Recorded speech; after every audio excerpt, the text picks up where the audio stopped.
Alors, pour la prédication de ce matin, je vous inviterai à tourner dans l'Évangile de Jean au chapitre 7, les versets 14 à 24, s'il vous plaît.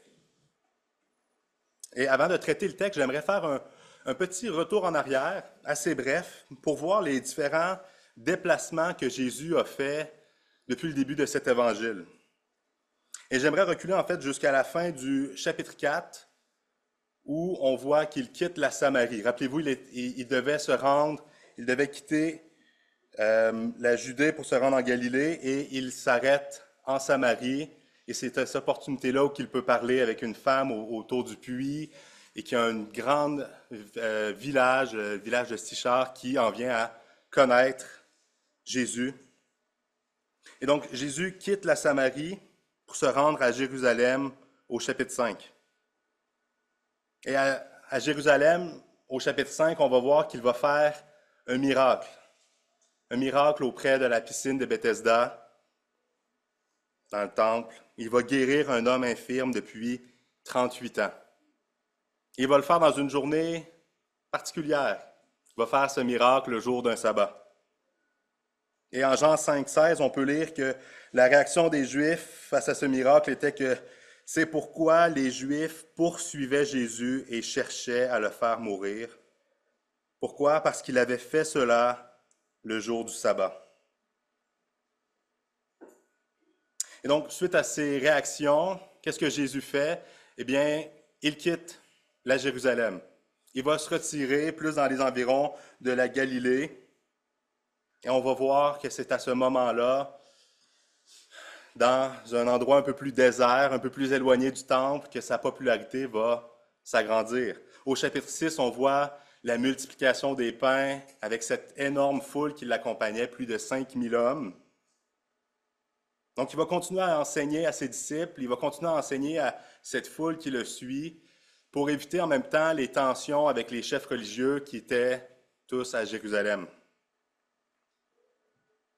Il va demeurer dans les environs de Galilée, il va continuer à enseigner à ses disciples, faire des miracles autour de lui, parce qu'il savait très bien qu'en Judée, à Jérusalem, les chefs religieux cherchaient à le faire mourir. Mais on voit quand même, à partir du chapitre 7, justement, au verset 10, que Jésus va décider de monter à Jérusalem, et pas n'importe quand, mais pendant la fête des tentes ou la fête des tabernacles. Il va décider d'attendre que la fête soit bien commencée pour monter comme en secret, qu'on voit dans le texte. Il voulait éviter une entrée triomphale dès le début d'une fête. Pourquoi? Parce que ça aurait été beaucoup trop facile pour les chefs religieux de le prendre et de l'amener dans un petit coin et accomplir ce qu'ils voulaient faire dans leur cœur, c'est-à-dire le mettre à mort. Mais on voit dans la semaine dernière, lorsque Luc Joël a prêché, que ce n'était pas encore son temps de monter. Alors Jésus est rendu à cette fête et on fait la lecture maintenant des versets 14 à 24 pour voir qu'est-ce qui va se passer à cette fête. Jean 7, 14. C'était déjà le milieu de la fête lorsque Jésus monta au temple et se mit à enseigner. Les Juifs s'étonnaient et disaient, « Comment connaît-il les Écritures, lui qui n'a pas étudié? » Jésus leur répondit, « Mon enseignement ne vient pas de moi, mais de celui qui m'a envoyé. Si quelqu'un veut faire la volonté de Dieu, il saura si mon enseignement vient de Dieu ou si je parle de ma propre initiative. Celui qui parle de sa propre initiative cherche sa propre gloire. Mais si quelqu'un cherche la gloire de celui qui l'a envoyé, celui-là est vrai et il n'y a pas d'injustice en lui. Moïse ne vous a-t-il pas donné la loi? Or, aucun de vous ne la met en pratique. Pourquoi cherchez-vous à me faire mourir? Et la foule répondit, tu as un démon, qui cherche à te faire mourir? Et Jésus leur répondit, pour une seule œuvre que j'ai faite, vous êtes tous étonnés. Moïse vous a donné la circoncision qui ne vient du reste pas de lui, mais des patriarches, et vous circoncisez un homme le jour du sabbat. Si pour respecter la loi de Moïse, un homme reçoit la circoncision le jour du sabbat, pourquoi vous irritez-vous contre moi parce que j'ai guéri un homme tout entier le jour du sabbat. Ne jugez pas d'après les apparences, mais portez un jugement juste. Je vous invite à prier avec moi. Seigneur, merci encore une fois pour ce privilège qu'on a d'étudier ta parole. Cette parole qui nous montre de quelle manière ton Fils Jésus interagissait avec ceux qui l'entouraient. Enseigne-nous ce matin à travers ce texte. Permets-nous de tirer des leçons pour notre propre vie, notre propre manière d'interagir, pour notre propre vie spirituelle. Façonne-nous à l'image de ton Fils, pour qu'on puisse être des témoins fidèles à ton égard, pour ta gloire et l'avancement de ton royaume. Amen. Amen. Alors, Jésus va vraisemblablement se lancer dans la gueule du loup. On a des Juifs, des chefs religieux qui cherchent à le faire mourir, et Jésus décide d'aller pendant une fête religieuse, non seulement à Jérusalem, mais au temple, l'endroit où tous les chefs religieux se rassemblent pour soit enseigner ou bien être présents, faire une apparition. Non seulement il se rend à la fête, mais il ne va pas là juste en cachette parce qu'il décide éventuellement de se mettre à enseigner. On pourrait penser que c'est un peu étrange de se mettre à enseigner lors d'une fête, mais en fait, c'était vraiment une coutume juive connue de l'époque. C'était quelque chose de normal. Il y avait plusieurs rabbins, plusieurs maîtres qui se rassemblaient au temple pendant les grands événements pour enseigner.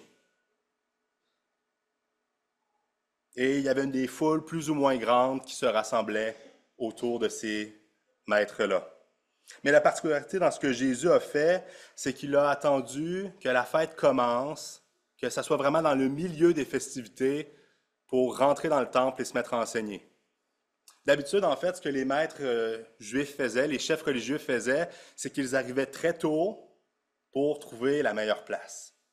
La place qui est proche des portes, pour que leur enseignement soit entendu le plus possible, pour attirer la plus grande foule. Ça ne sert à rien d'aller le faire dans un petit coin si on peut se mettre devant la porte. Si je faisais la prédication cachée en arrière dans la cuisine, ben, ce n'est pas la même chose. Mais là, on est en avant, là, les gens écoutent. Donc, les chefs religieux cherchaient à faire la même chose, cherchaient à trouver les bons endroits, un emplacement idéal. Mais Jésus, lui, savait très bien qu'il était attendu et il ne cherchait pas à attirer l'attention inutilement au début. Et on le voit qu'il était attendu parce qu'au verset 11, on peut lire « Les Juifs le cherchaient pendant la fête et disaient « Où est-il » Donc, s'il était arrivé trop tôt, avant que la foule commence à arriver, il aurait risqué de se faire amener par les chefs religieux. Et donc, Jésus arrive au moment précis décidé par Dieu, pas 1 heure avant, pas 1 heure plus tard, à ce moment-là. Et il va se mettre à enseigner. Et on voit rapidement que les Juifs ne vont pas demeurer indifférents à son enseignement. Les Juifs vont être rapidement étonnés de ce qu'il va dire. Et rappelez-vous, dans la prédication de la semaine dernière, dans les passages, les premiers passages de Jean 7, on voit que la foule avait un avis mitigé sur Jésus. Certains disaient « Ah, c'est un homme bien, c'est un homme bien ». Et d'autres disaient « Non, non, il est en train d'égarer le peuple, écoutez-le pas ». Et à travers ça, il y avait également les chefs religieux qui, eux autres, cherchaient littéralement à le faire mourir. Et certainement que dans cette foule-là, il y a un mélange de tous ces gens. Mais c'est intéressant parce qu'à première vue, il ne semble pas avoir de contestation sur l'enseignement de Jésus. On ne les entend pas dire « ce que tu dis, c'est une hérésie » ou « ce que tu dis, c'est faux ». Non, c'est pas ça qu'ils disent. Il dit « Comment connais-tu les Écritures » Au lieu de critiquer ce qu'il dit, ils vont remettre en question l'origine de son enseignement. Comment est-ce qu'il a appris ça? En bon québécois, on dirait « T'es qui pour dire ça? T'es pas allé à l'école juive, on ne te connaît pas, t'as pas étudié avec un maître connu ou quoi que ce soit. Comment est-ce que tu fais pour dire ce que tu dis en ce moment? » Et leur question est un peu sournoise, un peu piquée, mais elle est quand même à propos. C'est quand même important de savoir d'où vient son enseignement. C'est pertinent de demander à quelqu'un d'où vient ton autorité. Tu te bases sur quoi ou sur qui pour affirmer ce que tu enseignes. Si on fait juste croire quelqu'un sur parole parce qu'il l'a dit et parce que c'est lui qui parle le plus fort dans la foule, non, c'est pas ça qui fait l'autorité. Et Jésus va leur répondre, « Mon enseignement ne vient pas de moi, mais de celui qui m'a envoyé. » En d'autres mots, ce que j'ai appris, je ne l'ai pas appris à l'école. Ce que je vous enseigne, je ne l'ai pas appris à l'école. Je ne l'ai pas appris d'un autre rabbin. Je ne l'ai pas appris parce que j'ai écouté ce que les autres disaient et j'ai reformulé un peu pour le mettre à ma propre couleur. Ce n'est pas la tradition orale que je vous répète en d'autres mots. Mon enseignement est étonnant parce qu'il vient de la source primaire. Il vient de Dieu, mon Père. Et c'est un enseignement original, c'est un enseignement qui était étonnant dans le sens où Dieu le Père lui révélait directement à son Fils ce qu'il devait enseigner. Il enseignait uniquement ce que son Père lui révélait, ce que son Père lui demandait d'enseigner. Pas plus, pas moins, exactement ce que son Père lui demandait. Et on retrouve un autre aspect important dans la réponse qu'il va donner. Jésus a été envoyé. Il n'est pas là pour les mêmes raisons que les autres maîtres qui enseignent.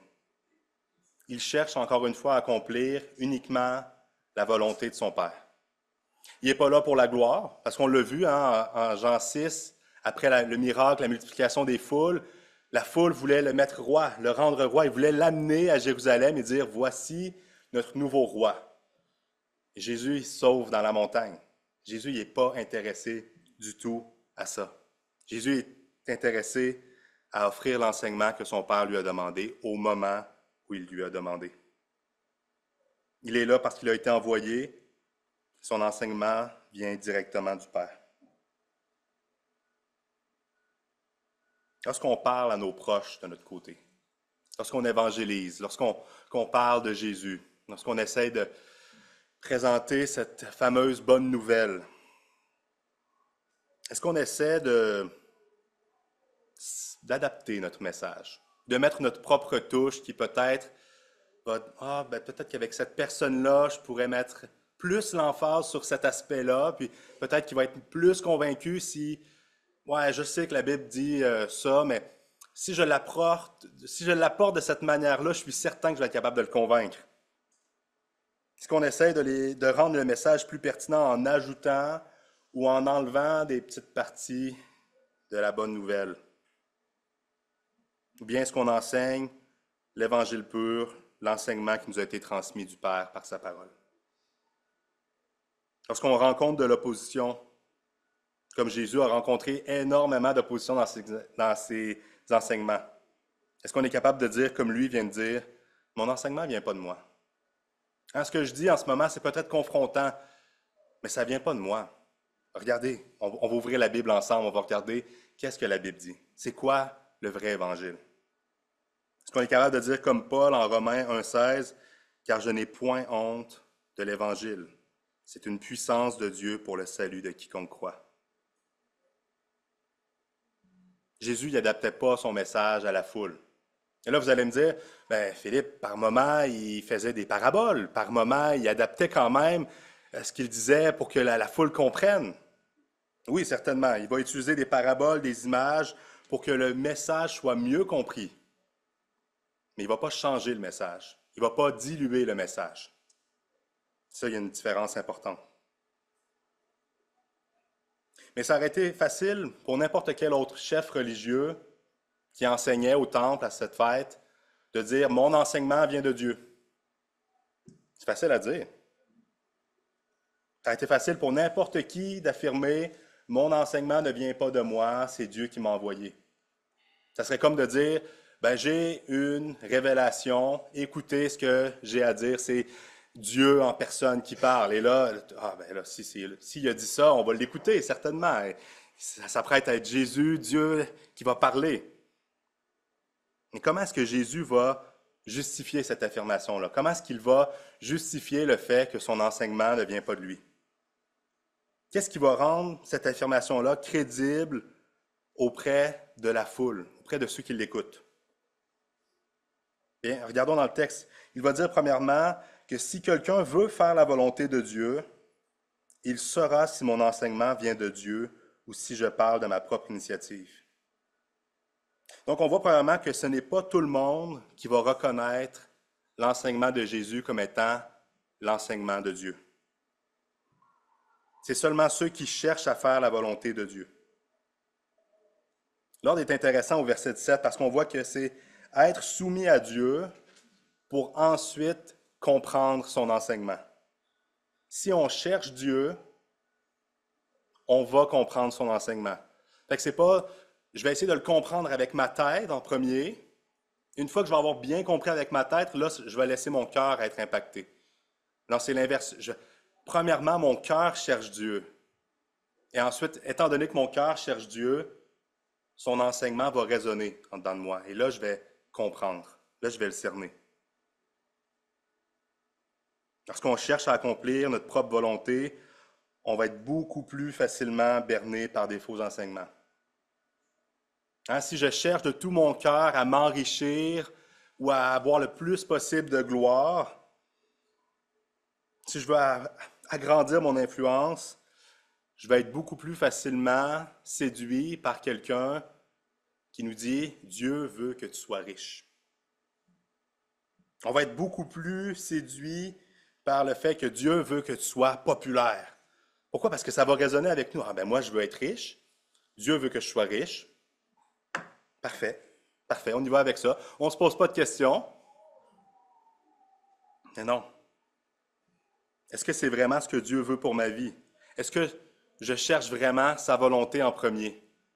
Et lorsqu'on cherche sa volonté, l'enseignement va résonner. Celui qui cherche sincèrement la volonté de Dieu pour sa propre vie va avoir un meilleur discernement. On va être capable de capter qu'est-ce qui vient de Dieu et qu'est-ce qui ne vient pas de Dieu. Pourquoi? Bien, Jésus continue en disant « Celui qui parle de sa propre initiative cherche sa propre gloire. Mais si quelqu'un cherche la gloire de celui qui l'a envoyé, celui-là est vrai, il n'y a pas d'injustice en lui. » Un bon indice pour reconnaître la véracité d'un enseignement, c'est de voir qui est glorifié dans cet enseignement. Et ce principe-là était vrai à l'époque de Jésus, mais il est également vrai aujourd'hui, au 21e siècle. Que ce soit lorsqu'on écoute une prédication, qu'on lit un livre, qu'on a même une discussion avec quelqu'un simplement. Qui est glorifié dans ce qui est affirmé? Pas est-ce que ça fait plaisir à entendre, est-ce que c'est doux, ça fait du bien? Non, mais si on pousse un peu plus loin, c'est qui est glorifié? De qui on parle? Lorsqu'on cherche à accomplir la volonté de Dieu, lorsqu'on cherche à le glorifier dans notre vie, on va rapidement identifier un enseignement qui ne le glorifie pas. On va être capable de le voir. Non, ça ne parle pas de Dieu. Ou ça parle pas de mon Dieu. Ça ne parle pas du Dieu de la Bible ici. On le voit rapidement lorsque quelqu'un cherche à glorifier quelqu'un d'autre que Dieu. Et c'est ce que Jésus leur dit ici. Si vous cherchez réellement Dieu, vous allez reconnaître mon enseignement. Si vous écoutez un enseignement et que vous voyez que quelqu'un cherche sa propre gloire, non. C'est pas un enseignement qui vient de Dieu. Pourquoi? Bien, la gloire revient à Dieu uniquement. Est-ce que ça veut dire que les prédicateurs ou ceux qui écrivent des livres chrétiens pour la gloire de Dieu ne vont jamais se tromper? Pas du tout. Hein? Le mot vrai qu'on retrouve dans le texte, certainement pas. Le mot vrai, qui est en grec aletes, signifie plutôt le principe d'être honnête, de ne pas avoir d'arrière-pensée, d'être sincère, non caché. Donc, en d'autres mots, la personne est honnête dans ses intentions. Elle ne cherche pas, avec une petite arrière-pensée ou par des manières sournoises, à se garder un peu de gloire. L'enseignement de Jésus, dans ce texte, il est différent parce que non seulement ce qu'il dit vient directement de Dieu, mais il cherche à le glorifier à tout prix dans ce qu'il enseigne. Et dans la suite du passage, on voit que la conversation va changer. La foule lui pose une question. Qui es-tu pour enseigner de cette manière? Jésus leur répond, mais ensuite, il tourne la discussion.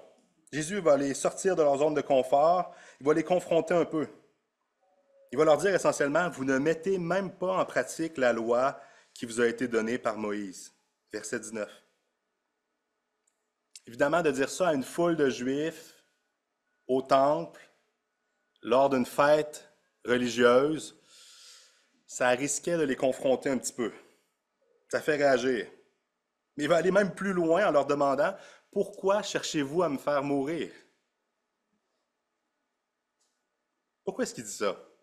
Ben, rappelons-nous au chapitre 5 que les chefs religieux cherchaient à le faire mourir suite au miracle qu'il avait accompli.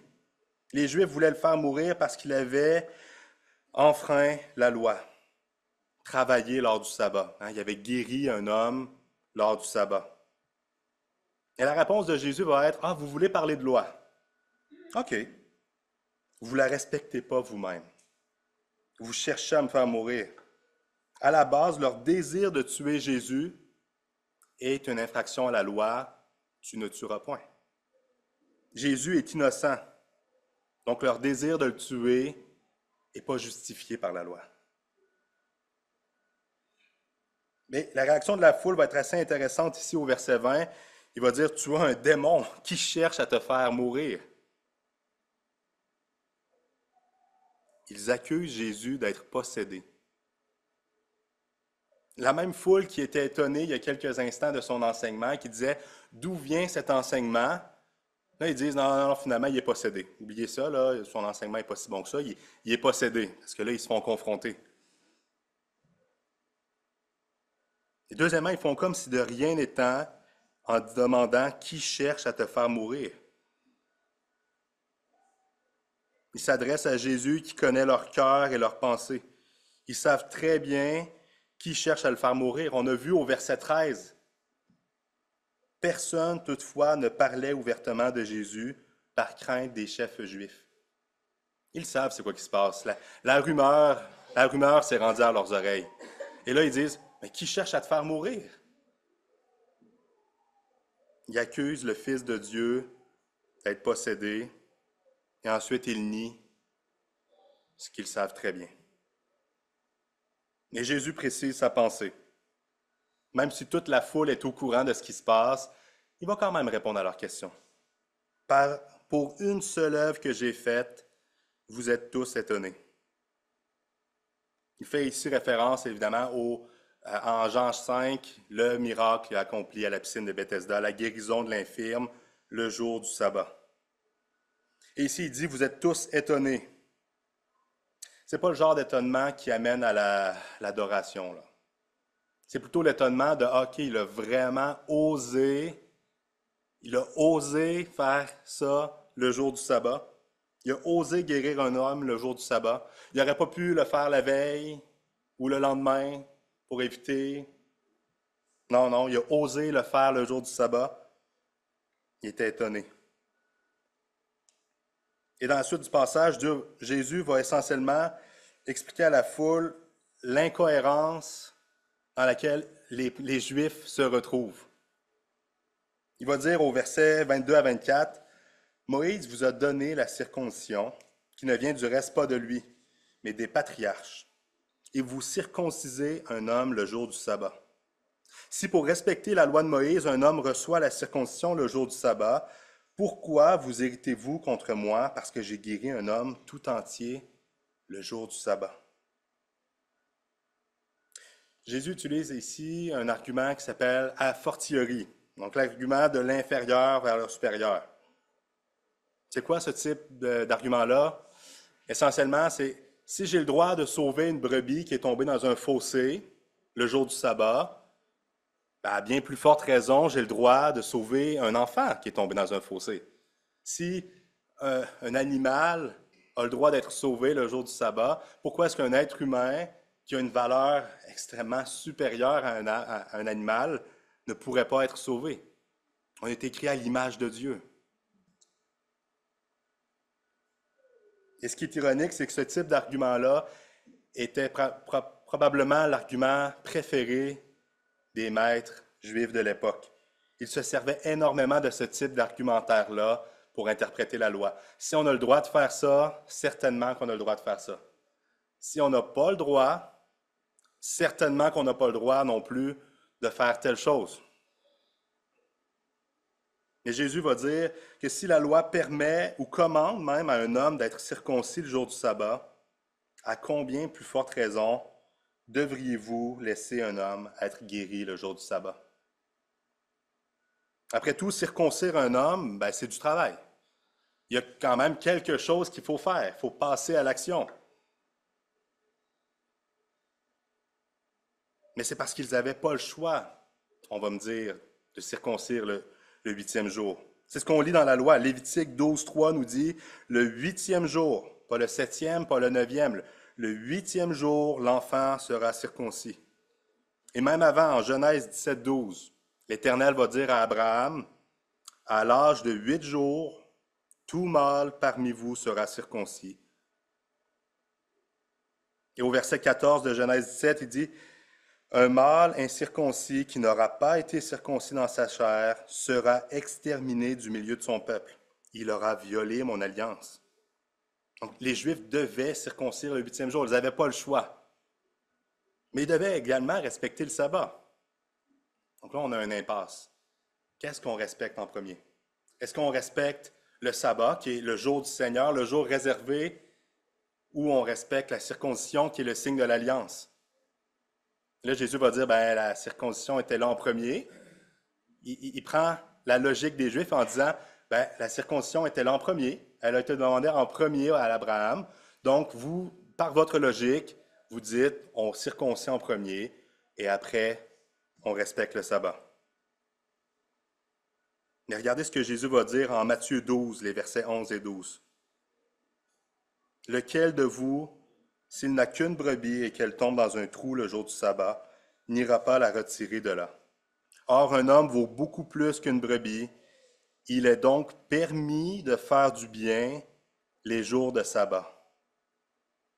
Même les Juifs avaient assez de bon sens pour réaliser qu'ils avaient le droit de venir en aide à une brebis le jour du sabbat. Mais Jésus leur dit, si vous avez le droit de venir en aide à une brebis, vous avez le droit de venir en aide à un être humain. Il est permis de faire du bien les jours de sabbat. Jésus leur dit d'appliquer ce même principe pour les êtres humains. Mais le problème des chefs religieux, des juifs légalistes de l'époque, c'était qu'ils se concentraient sur les petits détails. Ils oubliaient le vrai sens de la loi. Ils se concentraient tellement sur le comment, les permissions, les petites exceptions, les interdits, qu'ils oubliaient l'utilité du sabbat à la base, le pourquoi du sabbat. Et cette question-là de la raison d'être du sabbat, on va l'étudier un peu plus en détail mercredi lors de notre étude. Mais pourquoi, à la base, Dieu a demandé à son peuple de se mettre à part cette journée-là? Est-ce que c'était pour laisser les êtres humains souffrir cette journée-là? Certainement pas. Est-ce que ça empêchait de faire du bien? Certainement pas. Mais nous, dans notre propre vie chrétienne, est-ce que ça nous arrive aussi de tellement se concentrer sur des petits détails, des petites directives, qu'on en vient à oublier le pourquoi? On oublie l'essentiel. Des fois, on veut tellement plaire à Dieu en prenant au sérieux sa parole, on va se mettre à l'étudier en détail pour essayer de comprendre tous les principes, tous les règlements. Et par nos propres efforts, on va finir par trop focusser sur les petits détails et on va perdre la grande image, le grand portrait. Quand on poursuit cette étude dans la pensée de tous les petits détails, on finit souvent par s'endurcir. On finit souvent par devenir légaliste en observant les autres autour de nous en disant « Ah, eux autres, ils ne respectent pas cette petite particularité-là là, en Matthieu 28, 12. Là. Celle-là. »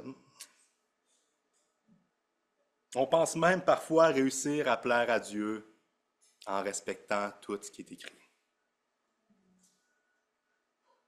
on pense plaire à Dieu par notre seule obéissance. Et là, je veux être bien compris, c'est pas que l'obéissance ne plaît pas à Dieu, mais notre seule obéissance. Dieu se réjouit de nous voir prendre sa parole au sérieux. Mais il ne faut pas oublier le pourquoi, la base. Et c'est quoi la base? C'est que nous sommes sauvés par la grâce au moyen de la foi. Et Dieu rend capable notre progression. Ce désir-là d'étudier sa parole, ce désir-là d'étudier les détails, c'est bon, c'est pertinent, mais c'est Dieu qui nous rend capable de faire ça. C'est Dieu qui nous rend capable de grandir. C'est Dieu qui nous forme, qui nous transforme à l'image de son Fils. Et donc, étudions avec sérieux sa parole. Cherchons sa volonté. Faisons comme ces Juifs qui étudiaient pour être sûrs de ne pas enfreindre la loi. C'est bien. Mais tout doit être motivé par l'amour. Nous aimons parce qu'il nous a aimés le premier. Et un autre passage en Romains 13, les versets 8 à 10, qui reprend ce même principe de la loi et de l'amour, de cette balance. Romains 13, 8 à 10 nous dit « Ne devez rien à personne, si ce n'est de vous aimer les uns les autres. Car celui qui aime les autres a accompli la loi. En effet, les commandements, tu ne commettras pas d'adultère, tu ne commettras pas de meurtre, tu ne commettras pas de vol, tu ne porteras pas de faux témoignages, tu ne convoiteras pas, ainsi que tous les autres, se résument dans cette parole, tu aimeras ton prochain comme toi-même. L'amour ne fait pas de mal au prochain, l'amour est donc l'accomplissement de la loi. » Et donc ces Juifs qui disaient, c'est interdit de guérir un homme le jour du sabbat sans enfreindre la loi. Jésus leur dit, l'amour accomplit la loi. Paul dit, l'amour est donc l'accomplissement de la loi. Et pour finir, Jean 7, 24. Jésus nous appelle à ne pas juger selon l'apparence, mais à porter un jugement juste. Qu'est-ce que ça veut dire? Et Jésus appelle cette foule au discernement. Et je pense qu'on peut s'approprier cette phrase en disant, il nous appelle au discernement. Il leur dit essentiellement, réfléchissez à ce que j'enseigne, à ce que j'accomplis. Réfléchissez et jugez de vous-même. Regardez-moi aller, regardez ce que je fais concrètement. Faites preuve de discernement. Est-ce que vraiment c'est en train d'enfreindre la loi de Dieu? Certains dans la salle, aujourd'hui, n'ont pas encore de relation personnelle avec Jésus. Certains ne l'ont pas encore reconnu comme Seigneur et Sauveur. Il nous appelle à réfléchir. Il nous appelle à ne pas faire un jugement trop rapide avec les conceptions qu'on a entendues sur Jésus, les conceptions qu'on a entendues sur la foi évangélique. C'est tellement facile de dire « Ah, ça, c'est toutes des gangs de... » et remplissez la phrase. Ne faites pas un jugement trop rapide. Réfléchissez, étudiez sa parole, priez et portez un jugement juste avec les conclusions que vous aurez vous-même tirées du texte. Je prie que Dieu se révèle à vous dans sa grâce et non pas dans sa justice.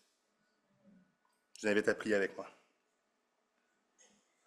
Seigneur Dieu Tout-Puissant, merci parce que ta parole est claire. Ta parole n'est pas seulement une liste d'éléments à apprendre par cœur et à respecter, une liste d'éléments à éviter, une liste d'éléments à respecter. Non, ta parole nous éclaire. Elle nous guide vers le bon chemin.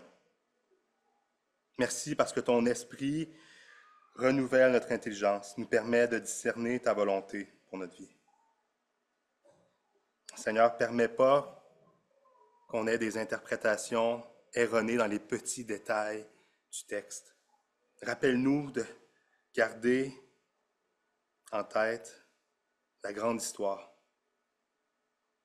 Garde-nous à tes pieds quand on étudie ta parole, pour qu'on comprenne ce que tu veux nous enseigner. Sois glorifié dans nos vies, dans notre étude,